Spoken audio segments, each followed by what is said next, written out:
Okay, so you just had an eye-opening experience in the Philippines where thousands of people got saved and thousands of people were healed. That was not the dead religion that you grew up in. Not at all. And now you're like, okay, what's next? What's next? Yeah, if the Lord's going to do it in the Philippines, He can do it in America too. Right. So went back to church, got back to life, First thing we did after I got home is Jen's a nurse in the hospital, and the hospital is throwing their annual Christmas party where all the employees can come and they have a great time, just feed good food and stuff. So a friend of ours who's a pastor, Another conservative church in our town. Okay. is there. His wife's a nurse and works with Jen at the ICU. And we're sitting together, and I've been home for probably about 48 hours, and first place I've gone since I got home. And I start telling him what happened, and he looks at me and says, I just don't believe that. I just can't believe that. That he's come around since then. He's starting to believe. But that's a very typical response. Yeah. When we would tell the story, people just couldn't comprehend or believe that there had been that many healings. Like we saw that time and time again. People just didn't really want to receive that was really true. Yeah, our official number for the trip was 2,000 healings. The ones that would need medical, a doctor to the MRI or something to say, yes, that cancer's gone, or yes, that's been healed, replaced, whatever. We didn't count those. Okay. We believe that they're healed, but we would need the doctor's evidence, and we didn't have that. So it was only the ones that the shoulders and the backs where people couldn't touch their toes, now they can touch their toes. They couldn't lift their arm, now they can lift their arm. Well, we saw several blind eyes where the people could see. Several deaf ears where they could hear. Wow. We saw several, a lady with a broken leg on crutches who set the crutches down and was dancing for the rest of the evening. We saw tumors, many cancer tumors where people could feel them and they knew where they were at in their body, and they were dissolved and were gone. So there was a lot of big... So the blind could see, the deaf could hear, tumors disappeared. You came back and people said, I don't believe that. Right. So it's interesting because, like you said, that is a common response. I'm getting that even from people that I know love me deeply, family. Right. And it's like, but it's okay because it's not a matter of what they believe.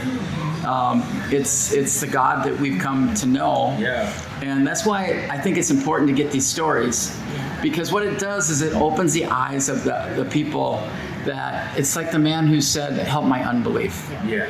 And what we want to do here is we just really want to open the eyes of everyone out there that Jesus Christ is the same yesterday, today, and forever. Yeah. And that the miracles has not died out. When he said that greater things shall you do because I'm going to the Father, he didn't mean, when you're in heaven. He meant, you are the hands and my feet. Right. And it's actually part of the Great Commission. Will you guys agree with that? Yes, absolutely.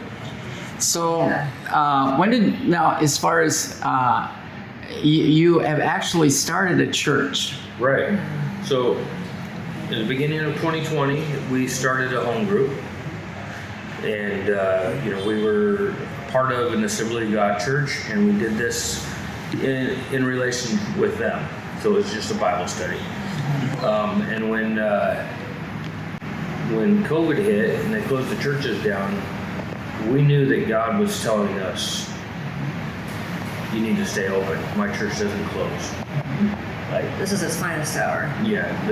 Now there's sick that need healed. There's people that need set free. There's going to be people are scared and they need prayer. Fear, and they need get out fear. Depression, and you have to be there for them. So we never closed. We stayed open. A lot of the people that were the Assembly of God Church people, they dropped off. They didn't come back. They and that church stayed closed for quite a while.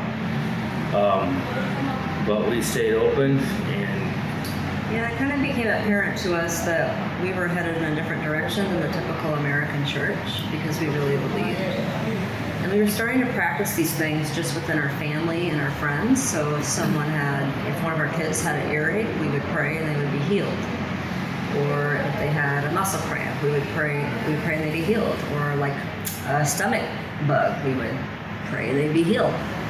And so our confidence just kept building and building and building, and we just knew by faith that the Lord was saying, this is how I want you to live. Well, and you put that into practice because you've had a couple of incredible things personally. Mm-hmm. You were telling me the story with your teeth.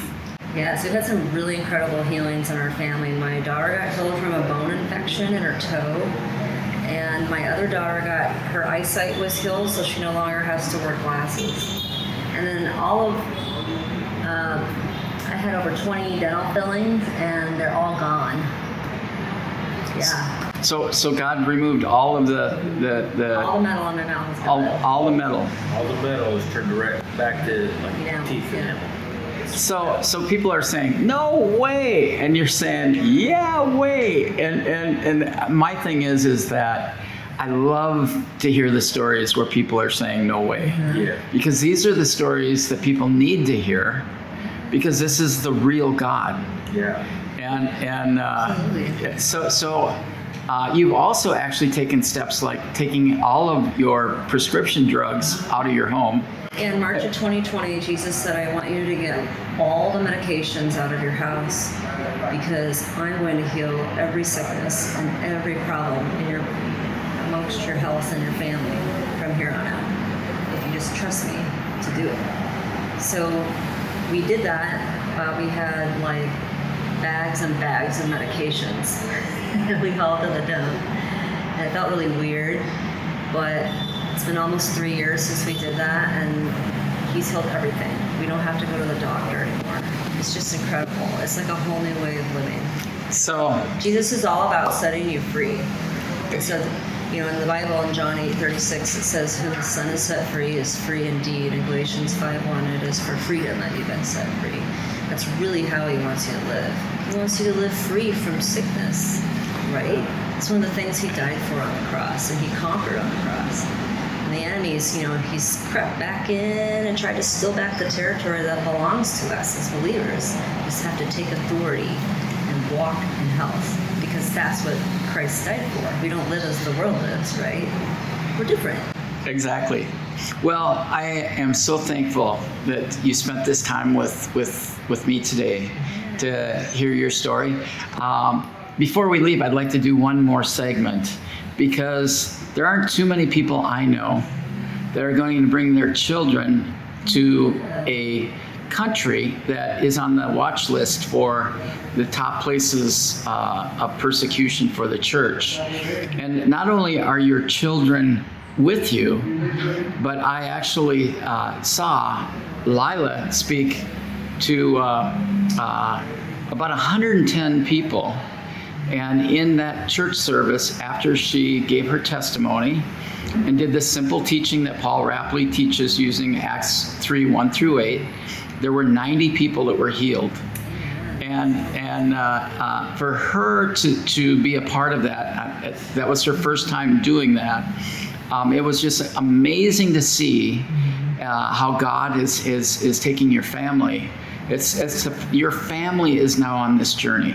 Mm-hmm. Yeah. And I think that's amazing, and it's a testament to you as parents to not just have your family on the side, but they're actually on the front, in the war, liberating people. Mm-hmm.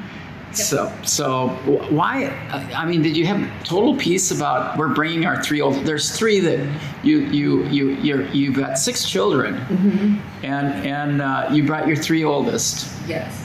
And what were their ages? Their ages 4 to 16 right now. Okay. The ones that are here, 11, 14, and 16. Yes. Mm-hmm. So in the last, I would say about 2 years, the Lord has really been showing me that we can't operate in any fear. So he's completely removed that from us. When he says in scripture, do not be afraid, he's talking about all things. Like, you literally never have to be afraid of anything at any time. Yeah. So that's the first step. If you're living in fear at all, the enemy kind of has a hook in you where he can just let that fear kind of creep in, where you're scared to do the things of God. So he had to completely eradicate that and get that out. And then he started showing me that our family is actually supernaturally protected because we live under Psalm 91, like we're under under his wing, and like we're in a refuge, like we're protected. And so he's shown us this time and time again. We had about a 2-month period where all our kids actually almost died, different occasions, and the Lord showed me that he was supernaturally protecting them in all those occasions. My 2 boys almost fell through the ice in our lake, but Jesus told me he was holding them up. We had a 4-wheeler accident where our son was underneath the 4-wheeler, but it just rolled right over him and didn't even touch him. We just had many occurrences like this, and time again, Jesus keeps telling me, see, because you're under, and I'm under my wing and you're protected, you never have to worry. No matter where you go, I will protect you. And that includes bringing him on a mission trip to Colombia. Yeah, Yes. absolutely. Yes. And originally was going to Bolivia, which we knew was under a very serious civil strife situation. And I never once saw any message saying we're not in, we're out. And I just think that's really neat to see no fear, because when you're doing the will of God, when you're in the center of God's will, there's actually no better place to be. That's right. You're actually even safer. Yes. In the thing that he called you to do. Yeah. Than to not do it. Something I want to touch on that is actually hearing the voice of God. Absolutely. Being brought up and where we were, it was like, oh yeah, there's this still small voice you hear, but it was really never like, they never believed that you could like have conversation with God. Never believed that you could really hear. You read everything in the Bible, and I know my mom one day was really concerned because we're talking. We're teaching the boys to listen to God, and 7 and 9 years old, and she was up visiting, and she's talked to me while I was driving them to Anchorage for the fly out, and I was like, no, I'm not concerned about it. Like, I'm for it. God talked to David. David went and he talked to God. He asked, should I go to battle? And God responded. And not only did he say, yes, go to battle, but there's times he told him how to go to battle and what to listen for. That's how Jesus lived. He would listen to God, and he did what God said to do. He had a successful ministry because it was in communication with the Father. And the Bible says, my sheep know my voice. So if you don't know his voice, you better check on whether you're one of his sheep.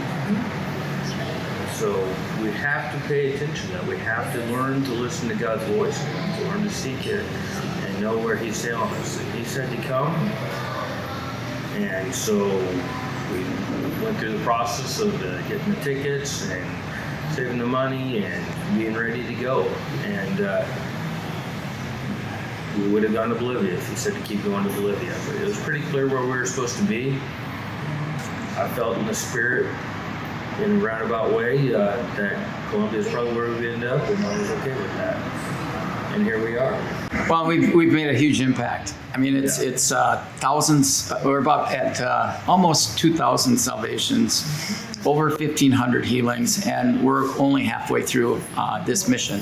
Right. So anyway, we're here, and what I'd like to do now is talk to your daughter and add her into the mix. Okay. Okay.